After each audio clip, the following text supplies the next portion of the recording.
Good morning friends. आज हम विसर्ग संधि पढ़ेंगे। विसर्ग संधि क्या होती है? विसर्ग के बाद स्वर या व्यंजन आने से जो विकार या परिवर्तन उत्पन्न होता है उसे हम विसर्ग संधि कहते हैं। जैसे हरिः धन चंद्र हरिश्चंद्र, यहाँ विसर्ग का लोप हो जाता है। विसर्ग संधि के कुछ साधारण नियम हैं। नियम नंबर 1 है, यदि विसर्ग के बाद चा, छा या शा, विसर्ग के बाद चा, छा या शा हो तो विसर्ग का आधा शा हो जाता है। क्या हो जाता है? विसर्ग का आधा शा हो जाता है। कुछ उदाहरण देखते हैं। जैसे निहि धन चिंत निश्चिंत, ये कैसे हुआ? निहि ये क्या है? विसर्ग है और विसर्ग के बाद क्या है? चा है। नियम नंबर 1 कहता है, यदि विसर्ग के बाद चा, छा या शा है, विसर्ग के बाद, तो विसर्ग के बाद क्या है? चा है, तो विसर्ग का आधा शा हो जाता है। तो यहाँ पे विसर्ग का क्या बन जाएगा? आधा शा बन जाएगा। तो नी को ज्यों का त्यों लिखेंगे और यहाँ आ जाएगा आधा शा और ये चिंत, पूरा चिंत का चिंत ही लिख देंगे तो हो जाएगा निश्चिंत। निहि धन छल, क्या होगा? निश्छल। तो विसर्ग के बाद क्या आया है? छा। नियम के अनुसार यदि विसर्ग के बाद चा, छा या शा हो तो यहाँ पे विसर्ग के बाद आया है छा, तो विसर्ग के बाद छा आने से यहाँ विसर्ग का लोप हो जाएगा और यहाँ पर आधा शा बन जाएगा। तो यहाँ हो जाएगा निहि धन छल निश्छल। दुह धन शासन बराबर दुशासन, विसर्ग के बाद आया है शा, विसर्ग के बाद क्या आया है? शा। विसर्ग के बाद शा आने से यहाँ विसर्ग का लोप हो जाएगा और यहाँ आधा शा बन जाएगा। तो हो जाएगा दुह धन शासन बराबर दुशासन। विसर्ग संधि का नियम नंबर 2। विसर्ग संधि का नियम दूसरा कहता है, यदि विसर्ग के पहले ह्रस्व आ और बाद में ह्रस्व आ, तो पहले ह्रस्व आ और बाद में ह्रस्व आ, अथवा प्रत्येक वर्ग का तीसरा, चौथा, पांचवा वर्ण अथवा या, रा, ला, वा, हा हो तो विसर्ग का ओ हो जाता है। तो विसर्ग का क्या हो जाता है? ओ। तो प्रत्येक वर्ग का तीसरा, यहाँ ये दिए हैं वर्ग, का, च, ट, त, प, ये 5 वर्ग हैं। ये पहला वर्ण है, ये दूसरा वर्ण है, ये तीसरा वर्ण है, ये चौथा वर्ण है, ये 5वां वर्ण है। इस प्रकार से हम ये कह सकते हैं पांचों वर्ग के ये पहला वर्ण है, ये दूसरा वर्ण है, ये तीसरा वर्ण है, ये चौथा वर्ण है और ये 5वां वर्ण है। तो कहा गया है प्रत्येक वर्ग का तीसरा, चौथा और 5वां, तीसरा, चौथा और 5वां, यानी यहाँ से यहाँ तक के वर्ण, और या, रा, ला, वा, हा, या, रा, ला, वा और ये हा।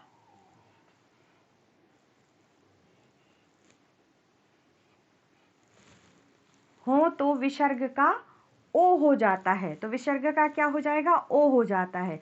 जैसे मनः धन अनुकूल बराबर मनोनुकूल, तो विसर्ग के पहले यहाँ ह्रस्व आ है और विसर्ग के बाद आ है, विसर्ग के बाद आ है और विसर्ग के पहले आ कैसे है? ये ना जो है मनः में, ये ना जो अंतिम वर्ण है, इसमें यदि इसमें हलंत लगा दिया जाए तो याद है ना हो जाएगा। प्लस इसमें क्या जोड़ा है? ह्रस्व आ जोड़ा है, ह्रस्व आ जोड़ा है, इसलिए ये यहाँ पे पूरा ना बन जाता है। इसलिए हम कह सकते हैं कि यहाँ पे ह्रस्व आ है और विसर्ग के पहले ह्रस्व आ है और विसर्ग के बाद ह्रस्व आ है, इसलिए यहाँ पर विसर्ग का लोप हो जाएगा। तो मना धन अनुकूल बराबर हो जाएगा मनोनुकूल। तपह धन बल बराबर क्या होगा? तपोबल। तपह विसर्ग के बाद यहाँ पर बा है, तो बा क्या है? किसी भी वर्ग का तीसरा वर्ण है। किसी भी वर्ग का तीसरा वर्ण है, इसलिए यहाँ विसर्ग का लोप हो जाएगा और क्या क्या लग जाएगा, यहाँ ओ की मात्रा लग जाएगी। तो तपह धन बल हो जाएगा तपोबल। तपह धन भूमि बराबर तपोभूमि। विसर्ग के बाद भा है। भा किस वर्ग का? चौथे वर्ग का। चौथे वर्ग में चौथा वर्ण है किस वर्ग का? चौथा वर्ण है पा वर्ग का, इसलिए यहाँ पर विसर्ग का लोप हो जाएगा और विसर्ग के बाद स्थान पर ओ की मात्रा लग जाएगी, इसलिए यहाँ हो जाएगा तपह धन भूमि बराबर तपोभूमि। पयः धन धन बराबर पयोधन। तो पयः विसर्ग के बाद है धा। धा ये ता वर्ग का चौथा वर्ण है, इसलिए यहाँ विसर्ग का लोप हो जाएगा और विसर्ग के बदले ओ की मात्रा लग जाएगी। तो यहाँ हो जाएगा पयः धन धन बराबर पयोधन। मनः धन योग। विसर्ग के बाद है या। विसर्ग के बाद या होने के कारण यहाँ विसर्ग का लोप हो जाएगा और विसर्ग के बदले ओ की मात्रा लग जाएगी। तो हो जाएगा मनः धन योग बराबर मनोयोग। अधः धन गति बराबर अधोगति। विसर्ग के बाद गा है। गा ये का वर्ग का तीसरा वर्ण है, इसलिए यहाँ विसर्ग का लोप हो जाएगा और विसर्ग के बदले ओ की मात्रा लग जाएगी। तो हो जाएगा अधः धन गति बराबर अधोगति। वयः धन वृद्ध बराबर वयोवृद्ध। वयः विसर्ग के बाद क्या है? वा है। विसर्ग के बाद वा होने के कारण यहाँ विसर्ग का लोप हो जाएगा और ओ की मात्रा लग जाएगी, इसलिए यहाँ हो जाएगा वयः धन वृद्ध बराबर वयोवृद्ध। पयः धन दा बराबर पयोद। विसर्ग के बाद क्या है? दा। विसर्ग के बाद ये ता वर्ग का तीसरा वर्ण है, इसलिए यहाँ पर विसर्ग का लोप हो जाएगा और विसर्ग के बदले ओ की मात्रा लग जाएगी। तो हो जाएगा पयः धन दा बराबर पयोद। मनः धन रथ बराबर मनोरथ। विसर्ग के बाद क्या है? रा है। विसर्ग के बाद रा होने के कारण यहाँ पर विसर्ग का लोप हो जाएगा और विसर्ग के बदले ओ की मात्रा लग जाएगी। तो यहाँ हो जाएगा मनः धन रथ बराबर मनोरथ। मनः धन हर बराबर मनोहर। मनः विसर्ग के बाद क्या है? हा। विसर्ग के बाद हा होने के कारण यहाँ विसर्ग का लोप हो जाएगा और विसर्ग के बदले ओ की मात्रा आ जाएगी, इसलिए यहाँ हो जाएगा मनः धन हर बराबर मनोहर। इस नियम में अपवाद है। क्या अपवाद है? पुनः एवं अंतः में विसर्ग का आधा रा हो जाता है। जैसे पुनः धन मुद्रण बराबर क्या होगा? पुनर्मुद्रण। तो यहाँ पे ऊपर रेफ लग रही है। पुनः धन जन्म, तो विसर्ग के स्थान पर यहाँ क्या हो रहा है? आधा रा बन रहा है। पुनः धन जन्म बराबर हो रहा है पुनर्जन्म। अंतः धन अग्नि बराबर हो रहा है अंतरग्नि। अंतरग्नि। नियम नंबर 3, यदि विसर्ग के पहले छोटा आ या बड़ा आ को छोड़कर कोई दूसरा स्वर हो। विसर्ग के पहले इसमें कौन सा स्वर है? छोटी ई यानी ह्रस्व ई। ह्रस्व ई की मात्रा क्या होती है? छोटा ई की मात्रा। तो यदि विसर्ग के पहले ह्रस्व आ दीर्घ आ को छोड़कर कोई दूसरा स्वर हो तो यहाँ पे दूसरा स्वर क्या है? ई। और बाद में दीर्घ आ, ऊ, बड़ा ऊ या तीसरा चौथा पांचवा वर्ण या रा ला वा में से कोई हो तो विसर्ग का रा हो जाता है। विसर्ग का रा हो जाता है। तो यहाँ पर क्या है? विसर्ग के बाद बड़ा आ है यानी दीर्घ आ है, तो यहाँ पर विसर्ग का क्या बन जाएगा? यहाँ विसर्ग का लोप हो जाएगा और विसर्ग का बन जाएगा रा। तो ये निहि धन आशा बराबर हो जाएगा निराशा। निहि धन धन बराबर निर्धन। कैसे होगा? विसर्ग के पहले क्या है? ह्रस्व ई है और ह्रस्व ई की मात्रा होती है छोटी ई की मात्रा बराबर विसर्ग के बाद क्या है? धा। धा। धा कौन सा वर्ण है? धा। धा है चौथा वर्ण, ता वर्ग का चौथा वर्ण। तो इसमें क्या लिया दिया है, तीसरा या चौथा। तो यहाँ पे क्या है, विसर्ग के बाद चौथा वर्ण है, तो विसर्ग का लोप हो जाएगा और विसर्ग के बदले यहाँ पर रा हो जाएगा। तो यहाँ पे हो जाएगा निहि धन धन बराबर निर्धन, निहि धन बल बराबर निर्बल। विसर्ग के पहले यहाँ हिरस्व ई है और विसर्ग के बाद बा है। तो बा क्या है, तीसरा वर्ण है, पा वर्ग का तीसरा वर्ण होने के कारण यहाँ पर विसर्ग का लोप हो जाएगा और यहाँ पर रा बन जाएगा। तो निहि धन बल बराबर हो जाएगा निर्बल, निहि धन जन बराबर निर्जन। विसर्ग के पहले हिरस्व ई है और विसर्ग के बाद है जा। जा कौन सा वर्ण है, चा वर्ग का तीसरा वर्ण है, इसलिए यहाँ विसर्ग का लोप हो जाएगा और यहाँ पर बन जाएगा रा।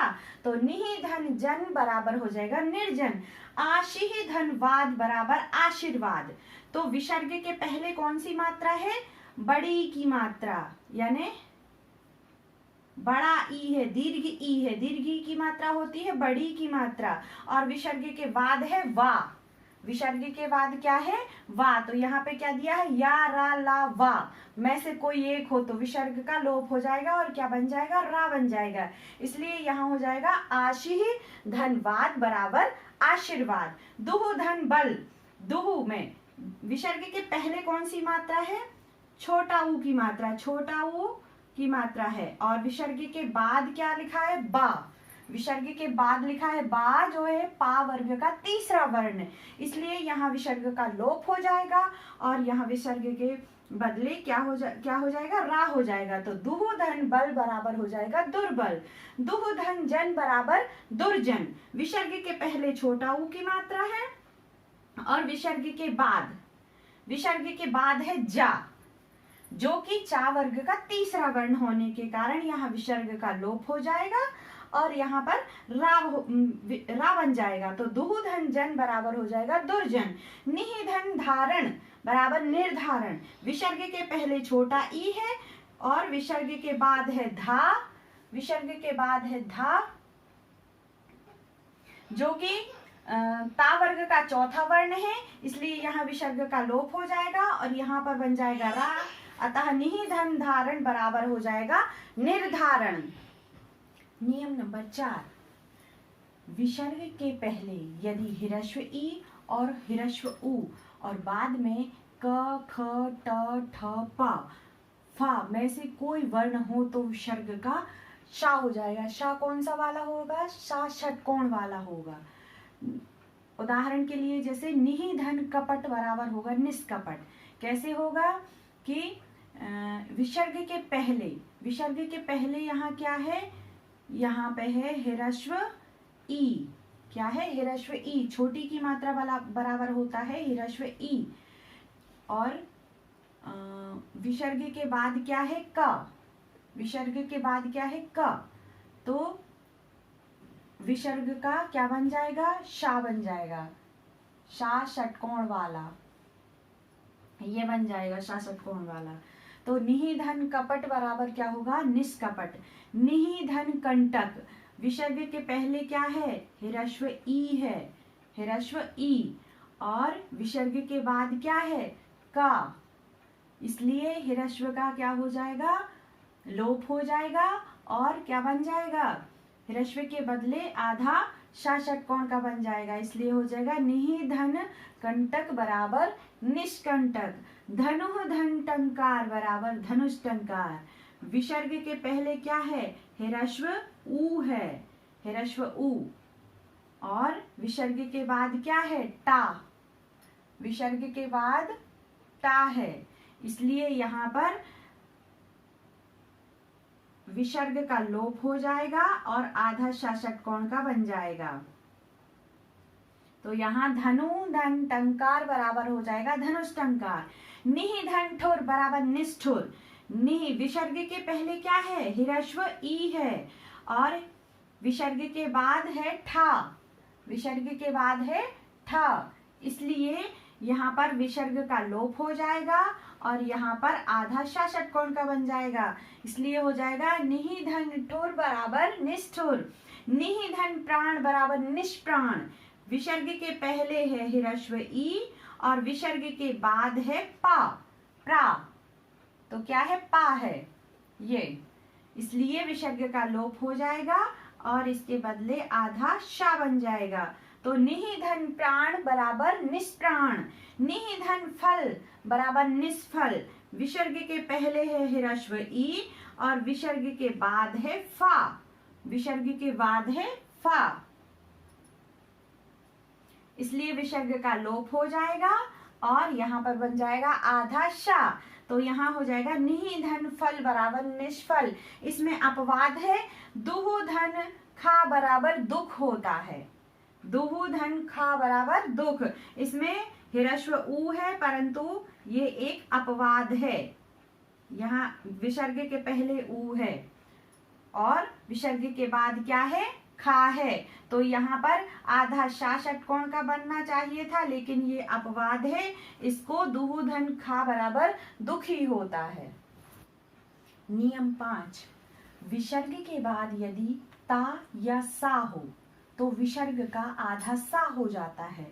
जैसे नमः धन्ते नमस्ते, विसर्ग के बाद क्या है, ता है, तो विसर्ग का लोप हो जाएगा और क्या बन जाएगा, आधा सा बन जाएगा।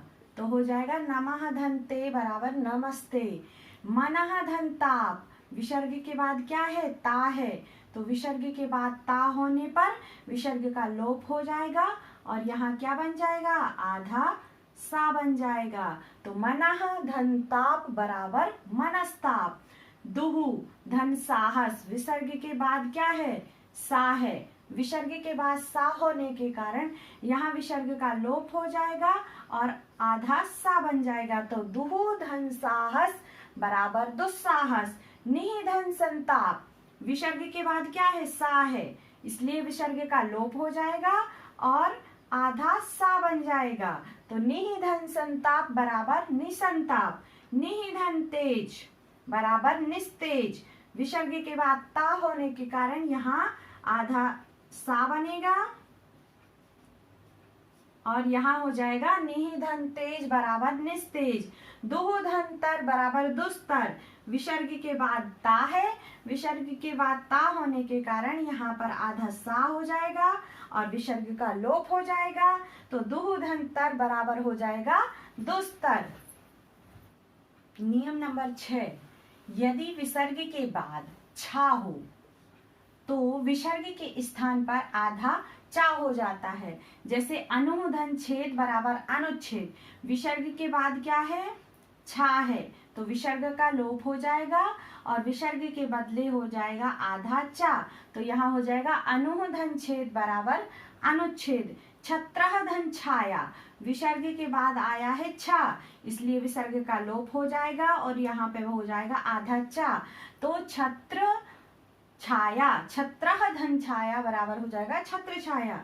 नियम नंबर 7 है, यदि विसर्ग के बाद रा हो, विसर्ग के बाद क्या हो, विसर्ग के बाद रा हो और विसर्ग के बाद रा हो तो विसर्ग लुप्त हो जाता है और उसके पहले का स्वर दीर्घ हो जाएगा, यानी विसर्ग के पहले का स्वर दीर्घ हो जाएगा। जैसे यहाँ लिखा है निधन रोग बराबर निरोग, तो विसर्ग के बाद क्या है, रा है, विसर्ग के बाद रा है और रा होने पर यह जो विसर्ग के पहले का स्वर है, विसर्ग के पहले क्या है, हिरस्व ई है, तो हिरस्व ई किस में बदल जाएगा, हिरस्व ई बदल जाएगा दीर्घ ई में, यानी यहाँ छोटी की मात्रा है तो यहाँ पर हो जाएगी बड़ी की मात्रा। तो निधन रोग बराबर क्या हो जाएगा, निरोग, ये छोटी की मात्रा है नी में तो ये बड़ी ई की मात्रा हो जाएगी। निधन रस बराबर नीरस, विसर्ग के बाद रा है, विसर्ग के बाद रा होने के कारण विसर्ग के पहले जो हिरस्व ई है, हिरस्व ई है यानी छोटी की मात्रा है तो वो दीर्घ बन जाएगी, यानी छोटी ई की मात्रा दीर्घ हो जाएगी, बड़ी ई की मात्रा बन जाएगी, इसलिए निधन रस बराबर हो जाएगा नीरस। नियम नंबर 8, यदि विसर्ग से पहले ह्रस्व आ या दीर्घ आ हो और विसर्ग के बाद कोई भिन्न स्वर हो तो विसर्ग का लोप हो जाता है। जैसे अतः धन एव, अतएव कैसे होगा, इसमें क्या है, यदि विसर्ग से पहले क्या ह्रस्व आ या दीर्घ आ, यहाँ पे ता में ह्रस्व आ है, ता में क्या है, ह्रस्व आ है, और विसर्ग के बाद कोई भिन्न स्वर हो, विसर्ग के बाद ये कोई भिन्न स्वर यानी आ, ह्रस्व आ और दीर्घ आ को छोड़कर, तो ये स्वर है ए, कोई स्वर हो, भिन्न स्वर हो तो विसर्ग का लोप हो जाता है, तो यहाँ पर ये विसर्ग का क्या हो जाएगा, लोप हो जाएगा। अतः हम लिखेंगे अतः धन एव बराबर अतएव। नियम नंबर 9 है, यदि विसर्ग के पूर्व आ हो, विसर्ग के पूर्व आ हो तो ता में ह्रस्व आ छुपा हुआ है, तथा बाद में का हो, विसर्ग के बाद क्या हो, का हो या पा हो, तो विसर्ग में कोई परिवर्तन नहीं होता, तो विसर्ग के बाद यहाँ पर क्या है, का है, तो यहाँ पर विसर्ग में कोई परिवर्तन नहीं होगा, अतः हम इसे ज्यों का त्यों लिख देंगे। प्रातः धन काल बराबर होगा प्रातः काल। अतः धन करण, अंतः धन करण, यहाँ विसर्ग के पहले क्या है, ता में ह्रस्व आ है और विसर्ग के बाद क्या है, का है, अतः विसर्ग में कोई परिवर्तन नहीं होगा, तो अंतः धन करण बराबर क्या होगा, अंतःकरण।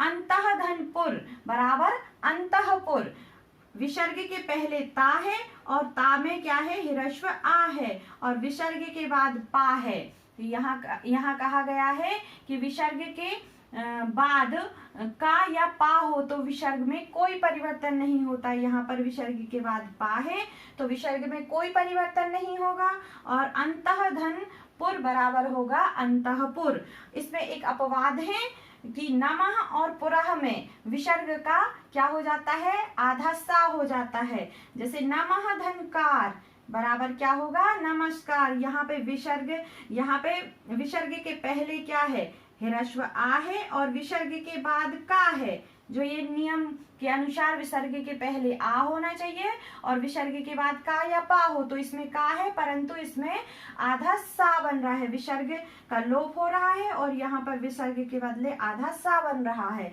तो यह एक अपवाद है। नमः धनकार बराबर क्या होता है, नमस्कार। इसी प्रकार एक और है, पुरः धनकार बराबर होता है पुरस्कार, तो विसर्ग के पहले यहाँ पर है ह्रस्व आ और विसर्ग के बाद है का, विसर्ग के बाद क्या है, का है, तब भी यहाँ पर विसर्ग में परिवर्तन हो रहा है और यहाँ पर यहाँ पर आधा सा बन रहा है, अतः यहाँ हो जाएगा पुरः धनकार बराबर पुरस्कार।